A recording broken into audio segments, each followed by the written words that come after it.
What's going on, Cowboys Nation? Welcome to another episode of Doc Talk with the one, the only Dr. Boothby of Orthopedic and Sports Medicine Institute in Fort Worth, Texas. How's it going, Doc? Hey guys, good morning to you. It's Monday and just getting ready to dive into some of the injury news here and eager to be back with you, Will, for sure.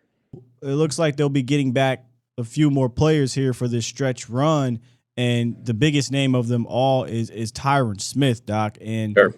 a surprise to me when I heard this fracture, which I've never heard, the Yeah, avulsion fracture to the sure. knee/hamstring. It Yeah. sounded like it was over for him for the season. But can you explain to us, what the heck is an avulsion fracture, and Yeah, should we expect a full recovery? sure, for sure. No, those are great questions, and you're right. It's an unusual injury, but basically the difference between an avulsion fracture and a regular fracture. Typically we're dealing with long bones when we talk about orthopedic injuries in football. So long bones meaning your arm, your leg, the bones that have length to them, and the normal type of fracture that people think is when you have enough injury to the long bone, it literally will break and will break kind of in two. And that's the typical either humerus fracture or femur fracture, or tibia fracture, or ankle fracture. Those are these long bones that are literally breaking into pieces. Now, an avulsion fracture is different. We have tendons and ligaments that attach to the bone. And sometimes when the knee or whatever body part it is has a lot of energy that's put across it in an injury situation, it literally pulls on the ligament or the tendon, and that soft tissue structure pulls off a piece of bone. So the mechanism is different. These long bones that break and bend, those are traditional fractures, but avulsion fractures or avulsion broken bones are where the ligament pulls off a piece of the bone. So instead of the tendon or ligament being injured, it's not as much a soft tissue injury. It's more of a bony injury where it kind of pops off, which is different. And again, when I had heard that, I just was assuming he'd be done because a lot of people were saying, "Hey, man, his the meat from his from his hamstring popped completely off the bone, and he Yeah, may be done for the season or for his career." But sure. it looks like he's coming back. Is this something that could have lingering effects, or should we expect him not to be 100% but enough to play football? Sure. No, it's again, great question, good insight. In some ways, I know this is going to sound weird, but in some ways, the fact that it is an avulsion fracture is actually beneficial to him and the Oh, timetable of his comeback. And here's why. Soft tissue injuries, as you know, hamstring soft tissue injuries tend to linger, and there's not really a lot of great blood supply to that soft tissue injury. It's always under tension. hmm. They tend to kind of get a little better, and then people go out and try and get athletic, and they have a setback, a re-injury. But with a bony injury, with an avulsion injury, once you put the bone back to the bone, which they did, it heals like a fracture, and it then heals bone to bone back 100%. I know in Doc Talks past, we've talked a little bit about the difference between soft tissue healing and bone to bone healing, and we would rather have bone to bone healing 99 times out of 100 because it truly creates new bone. So as long as it's back in the right spot and as long as that anchored position bone to bone is 100% healed up, he really shouldn't have a lot of side effects.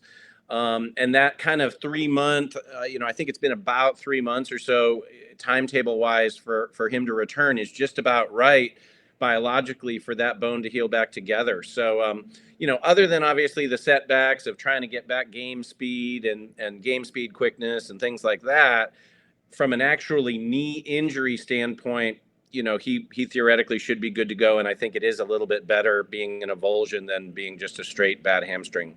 Man, that's actually great news. I never thought of it Yep. that way. I usually hear docs talk about, a clean break is better than like a fracture or a ligament or something like that because it Sure. heals. So this is kind of similar to that.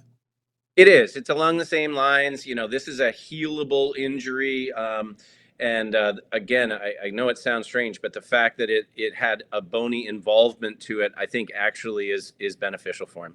All right. The other player the Cowboys may be getting back here shortly, if not, in the coming weeks, is wide receiver James Washington. And I really wanted to ask you about James Washington because the Cowboys have dealt with this type of injury a few times over the last few years. He fractured his fifth metatarsal in his foot. And when I hear that for receivers, Doc, that makes me cringe a little bit. And when I'm looking at his timetable, he fractured it in the beginning of August. So all of August, September, October, we're in November. It feels like to me, again, I'm not the doctor. I just stayed at Holiday Inn. That's why we got you here. It feels like to me, it's a long process. Is this 3 months about right, or is this kind of a slower healing process? Yeah. So again, great point. And the real answer lies in the location of the fifth metatarsal fracture. So you're right, right? So in a wide receiver position, skill guy, change of direction, agility guy, puts tremendous force, and change of direction on the outside of the foot. And we basically have different types of fifth metatarsal fractures. And that's where the rub is, because if it's a straight base of the fifth metatarsal, it's kind of near the proximal or near end of the bone. And there tends to be, really pretty good blood supply there. So the bone breaks, it gets good blood supply, and it heals back in a, 6 to 8 week period of time if it's well aligned. The problem is that if it moves down the fifth metatarsal, it slowly becomes what's called a Jones fracture. And a Jones fracture is still a break of the fifth metatarsal, but it's in a much more avascular part of the bone. And so it doesn't heal as rapidly. It doesn't have as much of that healing potential, and it takes longer. And honestly, it's not quite as sure to heal. So the devil's in the details with these, right? So it's not like there's one spot that is base of the fifth and one spot that's a Jones fracture. There's a zone in between there that may be different. And so as it gets more distal, the healing time is going to get longer. The potential for him to have a slowdown in his recovery is going to get more.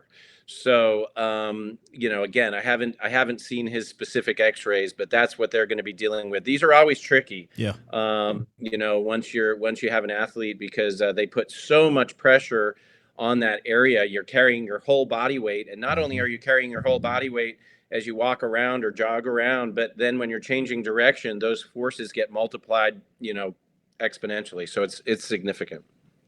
We've heard the Jones fracture around here in Dallas because I believe Amari Cooper was suffering from it, and it was something he had to deal with all year.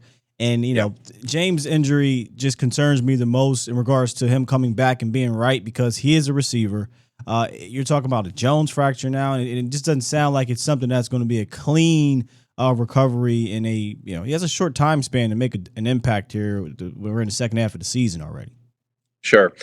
And again, I mean, I'm speculating, that it's an official Jones, but the bottom line is that these fractures are tricky.